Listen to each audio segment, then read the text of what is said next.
8 tahun lamanya. Jika waktu adalah sebuah kain kanvas, maka 10 tahun itu pernikahanku dengan Mas Bayu telah terlukis indah dengan warna-warni kehidupan yang begitu kaya dengan makna. Aku, Rania, masih sangat ingat dengan jelas ketika hari pertama kami menempati rumah ini. Keadaan dindingnya masih berbau cat baru, dan gema suara kami memantul di ruangan-ruangan kosong yang menanti untuk diisi dengan tawa dan cinta. Kami membangun segalanya dari nol, dari mimpi-mimpi yang kami bisikkan di tengah malam di sebuah kontrakan sempit, hingga akhirnya mampu mewujudkan mimpi itu menjadi sebuah rumah dengan halaman kecil yang kami rawat bersama. Mas Bayu, bagiku, adalah arsitek dari kebahagiaan itu. Ia pria yang sabar, pekerja keras, dan senyumnya di pagi hari adalah mentari yang cukup untuk menerangi hariku. Rutinitas kami adalah sebuah tarian yang telah kami hafal gerakannya. Aku akan bangun lebih dulu, menyiapkan sarapan sederhana sementara aroma kopi yang baru diseduh memenuhi udara. Ia akan turun dengan rambut yang masih sedikit acak-acakan, memberiku kecupan singkat di kening sebelum duduk di meja makan. Kami akan berbagi cerita, rencana, dan keluh kesah kecil sebelum ia berangkat kerja dan aku menuju toko buku tempatku bekerja paruh waktu. Pekerjaanku adalah duniaku yang lain, sebuah tempat perlindungan yang tenang di antara rak-rak tinggi berisi ribuan cerita. Aku mencintai aroma kertas tua dan keheningan yang hanya dipecah oleh suara lembaran buku yang dibalik. Hidup kami terasa seimbang dan penuh. Pernikahan kami, ku percaya, adalah sebuah benteng kokoh yang takkan mudah runtuh. Namun, setiap benteng sekuat apapun pasti memiliki titik lemah. Titik lemah kami datang dalam wujud deru-truk pindahan yang berhenti tepat di depan rumah kosong di sebelah. Rumah bergaya minimalis itu sudah lebih dari setahun tak berpenghuni sejak pemilik lamanya pindah keluar kota. Kehadiran penghuni baru tentu saja menjadi topik hangat di antara para tetangga. Didorong rasa penasaran, aku mengintip dari balik jendela renda di ruang tamu. Dari sanalah aku pertama kali melihatnya. Arini. Namanya baru ku ketahui beberapa saat kemudian, tapi visualnya langsung terpatri di benakku. Ia bukan sekadar cantik, ia memancarkan aura rapuh yang membuat siapapun ingin melindunginya. Rambut hitamnya yang panjang tergerai indah membingkai wajah oval dengan kulit seputih porselen. Bahkan dalam balutan daster sederhana, lekuk tubuhnya yang sempurna tak bisa disembunyikan. Mas Bayu, yang saat itu sedang asyik memangkas dahan mawar di taman depan, menjadi orang pertama yang menyambutnya. Ia meletakkan gunting tanamannya dan melangkah mendekat dengan senyum ramah yang begitu khas. "Selamat pagi, Mbak. Ada yang bisa saya bantu?" sapanya. Aku melihat bagaimana Arini sedikit terkejut, lalu tersenyum. Sebuah senyum yang tampak malu-malu namun syarat akan daya pikat. "Oh, terima kasih banyak, Mas. Saya Arini, baru pindah ke sini." "Maaf ya, jadi merepotkan," jawabnya dengan suara yang lembut dan sedikit serak, seolah menahan beban. Dari balik gorden, sebuah alarm tak kasat mata berbunyi di sudut hatiku. Itu bukan cemburu. Mungkin lebih tepatnya sebuah firasat, intuisi seorang wanita yang merasakan pergeseran energi yang aneh. Aku segera menepisnya, memarahi diriku sendiri karena telah berprasangka buruk. Tentu saja Mas Bayu hanya bersikap sebagai tetangga yang baik. Kebaikan itu, sayangnya, menjadi sebuah kebiasaan. Pagar rendah yang memisahkan halaman kami seolah tak ada artinya lagi. Interaksi mereka menjadi pemandangan sehari-hari. Dimulai dari hal-hal sepele seperti Arini yang meminjam palu, meminta tolong mengangkat galon air, hingga masalah yang lebih kompleks seperti meminta Mas Bayu memeriksa instalasi listrik yang katanya sering mati. Setiap kali Arini memanggil namanya dari teras rumahnya, Mas Bayu akan sigap datang seperti seorang pahlawan. Kasihan, Rania. Dia janda, hidup sebatang kara. Siapa lagi yang mau menolongnya kalau bukan kita, tetangga terdekat? Begitu dalihnya setiap kali aku menunjukkan raut muka yang sedikit masam. Aku mencoba menelan alasan itu bulat-bulat, mencoba menjadi istri yang pengertian dan tetangga yang berempati. Aku bahkan beberapa kali memasak lebih dan mengantarkan sebagian ke rumahnya. "Terima kasih banyak ya, Mbak Rania. Mbak baik sekali," ucapnya dengan senyum manis.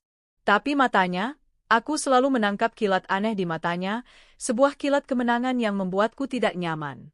Firasatku semakin mengakar saat aku menyadari perubahan kecil pada Mas Bayu. Ia mulai lebih sering duduk-duduk di teras di sore hari, bukan lagi dengan secangkir teh dan koran seperti biasanya, tapi dengan ponsel di tangan dan pandangan yang lebih sering mengarah ke rumah sebelah. Percakapan kami di meja makan mulai bergeser. Ia lebih banyak bercerita tentang Arini. Tentang betapa hebatnya Arini mengurus rumah sendirian, tentang betapa malang nasibnya ditinggal suami karena kecelakaan, tentang betapa ia butuh sosok pria untuk bisa diandalkan. Tanpa sadar, Mas Bayu sedang melukiskan citra Arini sebagai wanita sempurna yang butuh diselamatkan, sementara aku, istrinya, perlahan menjadi figur latar dalam narasinya. Suatu sore, aku pulang lebih awal dari toko buku dan mendapati mereka sedang tertawa bersama di teras rumah Arini. Tawa mereka begitu lepas, begitu akrab. Puncaknya, kulihat tangan Mas Bayu dengan lembut menepuk puncak kepala Arini saat wanita itu tertunduk malu. Saat itulah aku tahu, alarm kecil di hatiku kini telah berubah menjadi sirene meraung-raung. Ini bukan lagi sekadar menolong tetangga. Ini adalah awal dari sebuah invasi, dan benteng pernikahanku sedang dalam bahaya besar. Sirene di kepalaku tak pernah berhenti berbunyi, dan gaungnya menjelma menjadi kenyataan pahit yang harus kuhadapi setiap hari. Perubahan Mas Bayu bukan lagi sekadar firasat, melainkan serangkaian bukti nyata yang terpampang jelas di depan mata. Pria yang dulu hangat dan menjadikan rumah sebagai surga pelepas lelah, kini menjadi sosok yang dingin dan berjarak. Ritual kopi pagi kami kini menjadi kenangan. Ia sering melewatkannya dengan alasan klise, sudah telat, nanti ngopi di kantor saja. Namun, aku tahu kebenarannya. Aku pernah melihatnya sengaja memperlambat laju mobilnya di depan rumah Arini, hanya untuk bertukar sapa dan senyum selama beberapa detik. Detik-detik yang terasa seperti dicuri dariku. Penampilannya berubah drastis. Ia yang dulu cuek dan hanya memakai parfum jika kuingatkan, kini tak pernah lupa menyemprotkan wewangian mahal yang baru dibelinya. Lemari pakaian kami yang dulu didominasi oleh kaos oblong dan kemeja kerja standar, kini mulai diisi oleh kemeja-kemeja kasual bermerek dan celana jean yang lebih modis. Ia bahkan mendaftar keanggotaan di sebuah pusat kebugaran. Untuk kesehatan, Rania. Usia sudah tidak muda lagi, katanya ketika aku bertanya. Tapi matanya tak bisa berbohong. Ia ingin membentuk tubuhnya, ingin terlihat lebih menarik, dan aku tahu itu bukan untukku. Ironisnya, di saat ia semakin giat memoles diri, ia justru semakin vokal mengkritik penampilanku. Daster batik favoritku yang dulu ia bilang membuatnya merasa pulang, kini disebut kucel dan kuno. Masakanku yang selalu habis tak bersisa, kini sering ia komentari. Sayur asemnya kurang medok, tidak seperti buatan ibuku, atau yang lebih menyakitkan, coba deh sesekali masak yang beda. Tadi Arini cerita dia bikin tom yum, kelihatannya enak sekali.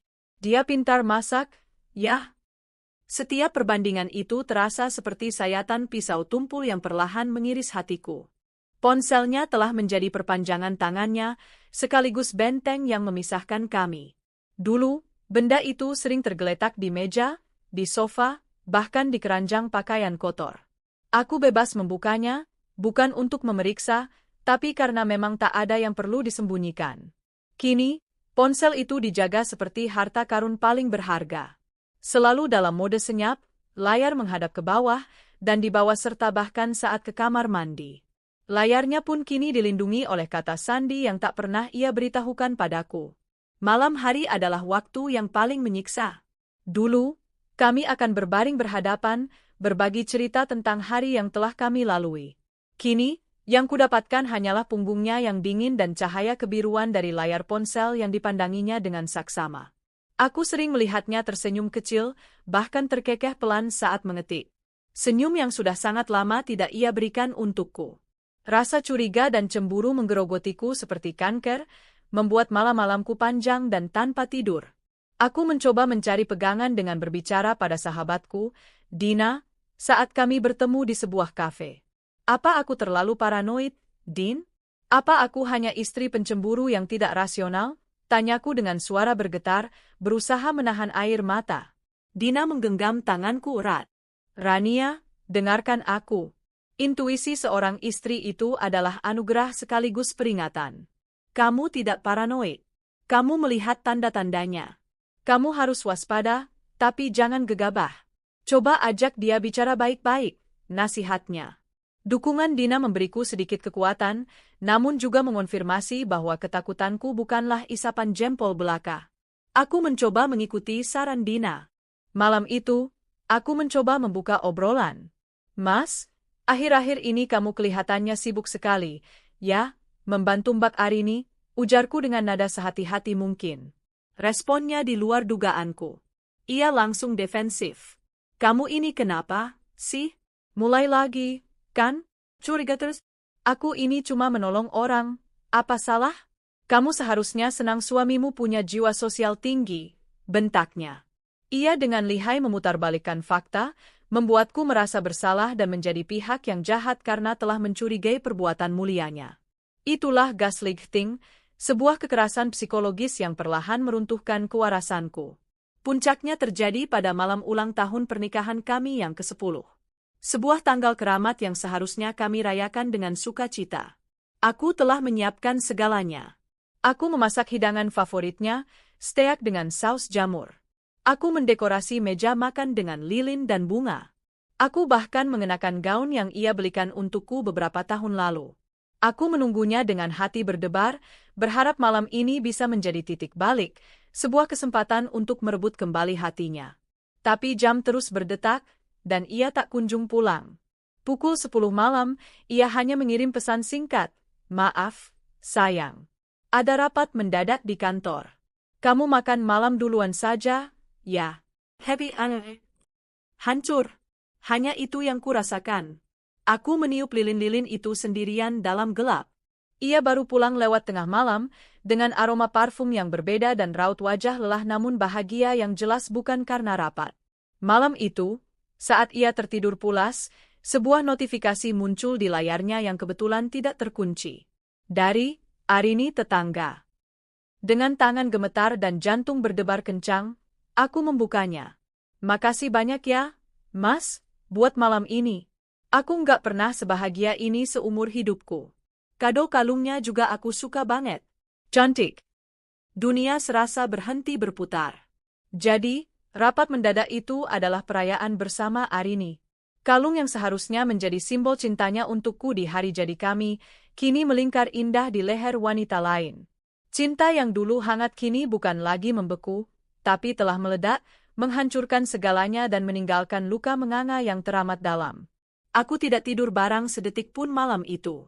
Tubuhku duduk mematung di sofa ruang tamu yang dingin, sementara jiwaku melayang dalam kehampaan yang pekat. Ponsel Mas Bayu kugenggam erat, layarnya yang menyala menjadi satu-satunya sumber cahaya di ruangan yang gelap, menampilkan bukti pengkhianatan yang tak mungkin lagi disangkal. Air mata sudah tak mampu keluar, tergantikan oleh amarah yang membara dan rasa sakit yang menusuk hingga ke tulang sumsum. Kepingan-kepingan puzzle yang selama ini coba ku tepis, perubahan sikapnya, kebohongannya, tatapan matanya yang berbeda, kini menyatu menjadi sebuah gambar yang utuh dan mengerikan. Aku menunggu fajar, bukan dengan harapan akan datangnya hari yang lebih baik, tetapi dengan keputusan bulat bahwa badai ini harus segera diakhiri, apapun konsekuensinya. Ketika langkah kakinya terdengar menuruni tangga, aku menegakkan punggungku. Ia muncul dengan wajah segar seolah tidurnya sangat nyenyak, siap memulai hari baru. Ia terkejut melihatku duduk di sana, dengan mata bengkak dan wajah pucat. "Loh, Rania, kamu kenapa belum tidur? Sakit?"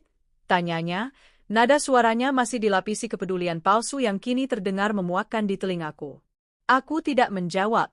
Dengan gerakan yang terasa berat, aku meletakkan ponselnya di atas meja kopi di antara kami, dengan layar yang masih terbuka pada percakapan mesranya dengan Arini. Ekspresi wajahnya berubah dalam sekejap. Pucat pasi. Matanya membelalak, dan ia tergagap, mulutnya membuka dan menutup tanpa suara. Ia mencoba meraih ponsel itu, mungkin untuk menghapusnya, tapi aku menahannya dengan tatapan mata yang dingin. "Jelaskan, Mas," ucapku. Suaraku anehnya terdengar sangat tenang, setenang danau sebelum diterjang badai tsunami. Ketenangan itu lahir dari kehancuran total, dari kesadaran bahwa tak ada lagi yang perlu diselamatkan. Keheningan yang menyiksa menyelimuti kami selama beberapa saat. Ia akhirnya luruh, duduk di sofa di seberangku, dan menundukkan kepalanya dalam-dalam, tak berani menatap mataku. Lalu, Dengan satu tarikan napas panjang yang terdengar seperti desahan kekalahan, ia mulai bicara. Bukan permintaan maaf tulus yang keluar dari bibirnya, bukan penyesalan, melainkan sebuah pengakuan yang dingin, datar, dan tanpa emosi.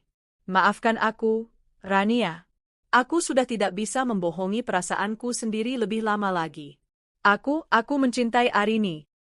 Kata-kata itu, meski sudah kuduga, tetap menghantamku seperti ribuan ton batu. Aku mendengarnya, tapi otakku menolak untuk memprosesnya. Pria yang telah berbagi hidup denganku selama 1 dekade, pria yang kuanggap sebagai belahan jiwa, baru saja mengakui bahwa hatinya telah ia berikan pada wanita lain. Ia melanjutkan ceritanya, seolah sedang melaporkan sebuah kejadian yang tak terhindarkan. Ia bilang, bersama Arini ia merasa hidup kembali. Ia merasa menjadi pahlawan, sosok pria yang dihargai dan dipuja. Arini memahamiku, Rania. Dia bisa melihat sisi diriku yang mungkin sudah lama tidak kamu lihat. Bersamanya, aku merasa menjadi laki-laki seutuhnya, lanjutnya. Kata-kata itu adalah tamparan paling keras yang pernah kuterima. Jadi, ini semua salahku? Kesetiaanku selama 10 tahun, pengabdianku merawat rumah dan dirinya, cintaku yang tanpa syarat, semua itu dianggap sebagai sesuatu yang membuatnya tidak merasa menjadi laki-laki seutuhnya. Rasa sakit yang luar biasa memicu amarah yang meledak-ledak. Memahamimu? Apa yang dia pahami, Mas? Cara merebut suami orang dengan kepura-puraan dan wajah memelas? Dan apa yang tidak aku pahami? Kurang sabar apa aku menghadapi semua perubahanmu, semua kebohonganmu? Aku bertahan di sini, mencoba memperbaiki semuanya, sementara kamu sibuk membangun istana baru di sebelah. Teriakku, suaraku serak karena emosi yang tertahan. Aku tak peduli lagi jika tetangga mendengar. Biar semua orang tahu kebusukannya. Tapi ia tetap tenang. Ketenangannya itulah yang paling membunuhku. Itu menunjukkan bahwa keputusan ini sudah ia timbang matang-matang. Ini bukan kesalahan sesaat, ini adalah pilihan sadar. Lalu, ia mengucapkan kalimat pamungkas yang meruntuhkan sisa-sisa duniaku hingga menjadi debu. Rania, aku tahu ini sangat berat untukmu. Tapi aku tidak bisa melanjutkan pernikahan yang penuh kepura-puraan ini. Aku ingin kita bercerai. Kata, cerai, itu meluncur begitu saja, ringan, tanpa beban. Seolah pernikahan 10 tahun kami hanyalah sebuah baju usang yang bisa ia tanggalkan kapan saja saat ia menemukan yang baru dan lebih menarik. Ia bahkan punya keberanian untuk memintaku mengerti posisinya, memintaku melepaskannya demi kebahagiaannya. Ia sama sekali tidak memikirkan kebahagiaanku, atau lebih tepatnya, kehancuranku. Saat itu, aku tidak lagi melihat sosok suami di hadapannya. Aku hanya melihat seorang pria egois yang kejam, yang rela menginjak-injak hati wanita yang telah menemaninya di saat susah demi kepuasan sesaat. Aku hanya bisa terduduk lemas di lantai yang dingin, sementara ia berdiri di sana, siap melangkah pergi menuju kehidupan barunya, meninggalkan aku sendirian di tengah runtuhan pernikahan kami. Setelah malam pengakuan yang menghancurkan itu, rumah kami yang dulu hangat berubah menjadi mausoleum yang dingin dan senyap. Udara terasa begitu berat hingga sulit untuk bernapas. Setiap sudut ruangan, setiap benda di dalamnya, seolah berteriak menggemakan pengkhianatan. Mas Bayu tidur di sofa, menciptakan jarak fisik yang menegaskan keretakan emosional kami. Kami bergerak seperti dua orang asing yang terjebak dalam satu lift, menghindari kontak mata, bertukar kata hanya jika benar-benar diperlukan. Proses perceraian berjalan dengan kecepatan yang mengerikan, didorong oleh ketidaksabarannya untuk segera memulai hidup baru. Ia telah menyewa pengacara, menyiapkan semua dokumen, dan yang perlu kulakukan hanyalah membubuhkan tanda tangan di atas tumpukan kertas yang akan meresmikan status baruku sebagai seorang wanita yang dicampakkan. Hari penandatanganan itu tiba seperti hari eksekusi. Aku duduk di kantor pengacara yang steril, di seberang Mas Bayu yang tampak gelisah namun lega. Tanganku gemetar hebat saat memegang pena. Setiap huruf dalam namaku yang kutorehkan di atas materai terasa seperti goresan pisau baru di atas luka yang masih menganga. Dengan satu tanda tangan itu, aku secara resmi menyerahkan suamiku, rumah tanggaku, dan masa depanku kepada wanita lain. Aku kini terbuang dari istana yang kubangun dengan tetesan keringat dan air mata. Perasaan gagal sebagai seorang wanita, sebagai seorang istri, mencekikku hingga aku nyaris tak bisa bersuara untuk mengucapkan terima kasih pada pengacara. Tak butuh waktu lama bagi Mas Bayu untuk berkemas. Pemandangan itu adalah siksaan paling brutal yang harus kusaksikan. Dari balik jendela kamarku, aku melihatnya memindahkan barang-barangnya satu persatu. Bukan ke kota lain, bukan ke tempat yang jauh, tapi hanya beberapa langkah saja, menyeberangi halaman rumput yang hijau menuju rumah sebelah. Rumah Arini. Aku melihatnya membawa keluar kemeja-kemeja yang biasa kusetrika, rak buku kecil yang kami rakit bersama, bahkan tanaman sukulen yang kami beli di pameran beberapa tahun lalu. Setiap barang yang ia bawa keluar adalah sebuah kenangan yang direnggut paksa dariku. Puncaknya adalah saat aku melihat Arini keluar menyambutnya di ambang pintu, dengan senyum kemenangan yang tak lagi ia coba sembunyikan. Ia bahkan membantu Mas Bayu mengangkat sebuah kardus, dan mereka tertawa bersama, seolah sedang merayakan hari pertama mereka sebagai pasangan yang bahagia di atas puing-puing kehidupanku. Aku segera menutup gorden rapat-rapat, tak sanggup lagi melihat sandiwara menyakitkan itu. Tapi aku tak bisa menutup telingaku dari suara tawa mereka yang sesekali terbawa angin, menusuk langsung ke jantungku. Hidup sendirian di rumah yang penuh kenangan adalah sebuah neraka sunyi. Foto pernikahan kami yang besar di ruang keluarga seolah menatapku dengan tatapan mengejek. Cangkir kopi favoritnya yang masih tertinggal di rak piring membuat dadaku sesak. Setiap malam, kesunyian menjadi musuh terbesarku, memperkuat suara-suara di kepalaku yang terus bertanya, apa salahku? Di mana kurangku?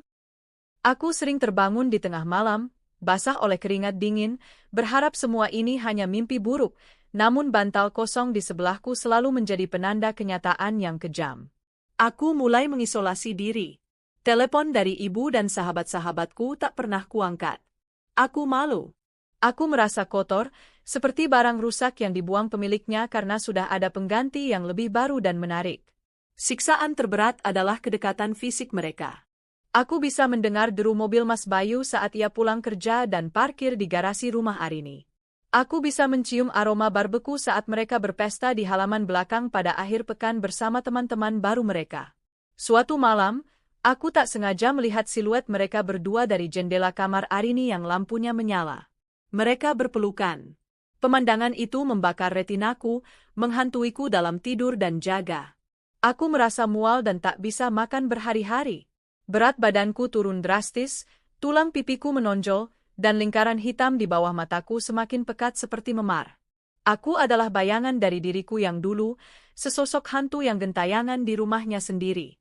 Suatu malam, dalam puncak keputusasaan, aku berdiri di depan cermin kamar mandi. Aku menatap pantulan diriku lekat-lekat. Aku melihat seorang wanita yang hancur, dengan mata yang kosong dan tanpa gairah hidup. Aku tidak mengenali diriku lagi.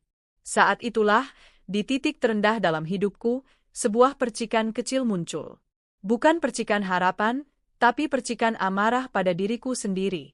Sampai kapan kamu mau membiarkan mereka membunuhmu perlahan seperti ini, Rania? Bisikku pada bayangan di cermin. Kamu lebih berharga dari ini. Aku tidak tahu harus mulai dari mana, tapi pertanyaan dan pernyataan itu adalah benih pertama dari sebuah perlawanan. Percikan amarah di depan cermin malam itu ternyata menjadi bahan bakar yang menyalakan kembali api kehidupan dalam diriku yang nyaris padam. Aku lelah menangis. Aku lelah merasa menjadi korban. Aku lelah membiarkan kebahagiaan orang lain dibangun di atas penderitaanku. Keesokan paginya, aku bangun bukan karena alarm, tapi karena sebuah tekad baru yang membara di dada. Aku tidak akan membiarkan pengkhianatan Mas Bayu dan Arini menjadi bab terakhir dalam buku kehidupanku. Aku akan menulis bab baru, dan aku akan menjadi tokoh utamanya. Langkah pertamaku adalah sebuah ritual pembersihan, baik secara fisik maupun emosional. Aku membuka semua gorden dan jendela, membiarkan cahaya matahari dan udara segar masuk, mengusir hawa pengap dan kesedihan yang telah lama mendekam. Dengan energi yang entah datang dari mana, aku mulai menurunkan semua foto pernikahan kami dari dinding. Saat memegang foto terakhir, foto kami tersenyum di hari pernikahan, aku berhenti sejenak. Tak ada air mata, hanya rasa getir dan perpisahan.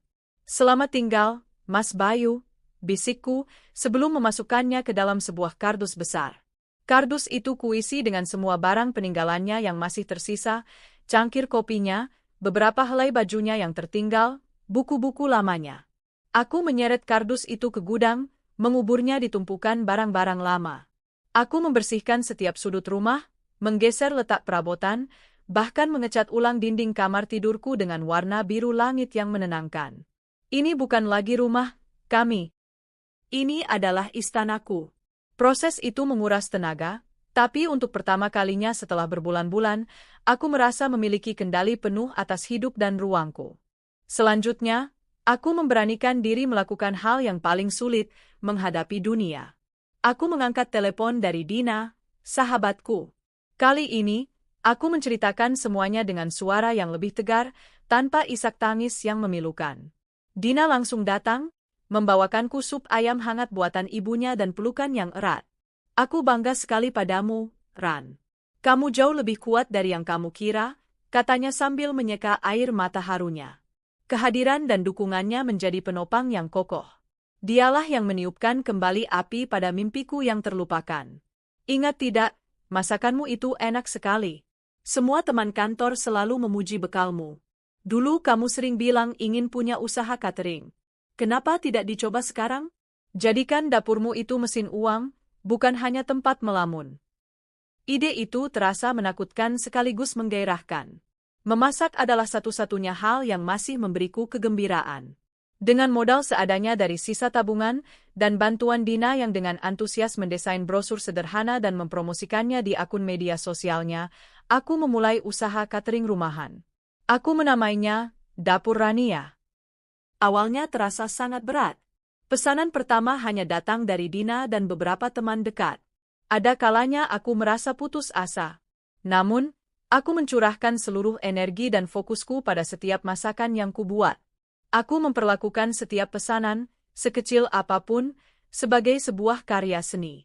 Perlahan tapi pasti, dari mulut ke mulut, reputasi Dapur Rania mulai tersebar.